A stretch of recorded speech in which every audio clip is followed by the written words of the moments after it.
Electronic arrangement. In 1913, Niels Bohr suggested that electrons rotate around the nucleus in special regions called shells or orbits. These shells, also known as energy levels, are at fixed distances from the nucleus. Each shell can only hold a specific number of electrons.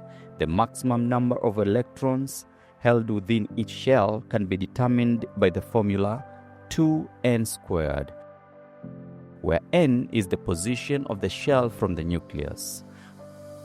According to this formula, the first shell can hold 2 times 1 squared equals 2 electrons.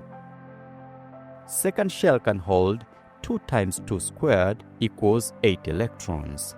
And third shell can hold 2 times 3 squared equals 18 electrons. The first 4 shells are represented by the letters K, L, M, and N respectively, as shown in the figure displayed.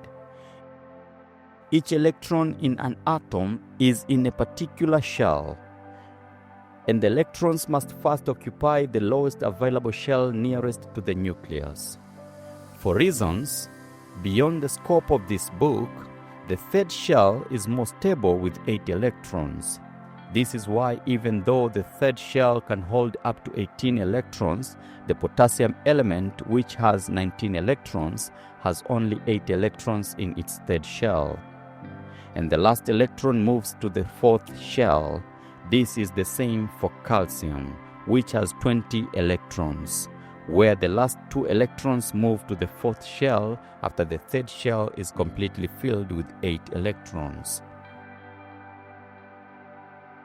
A shell which contains its maximum number of electrons is called a fully filled shell.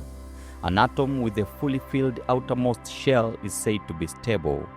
Some atoms hold a maximum of 2 electrons, that is helium, or 8 electrons, that is neon, in their outermost shells.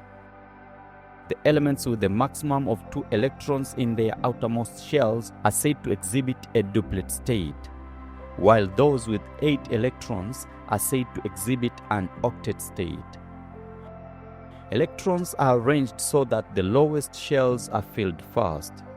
This arrangement of electrons in different shells in an atom is called the electronic configuration. The figure shows the electronic configurations of hydrogen, helium, neon, potassium, and sulfur. Note that the hydrogen atom has no neutrons in its nucleus.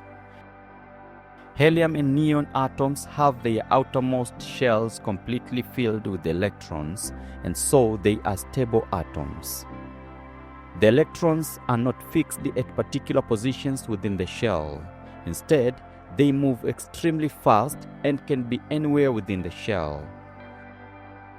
Bohr's findings provided more information about elements, which is summarized in the periodic table. The electronic arrangements of the first 20 elements are shown in the figure displayed.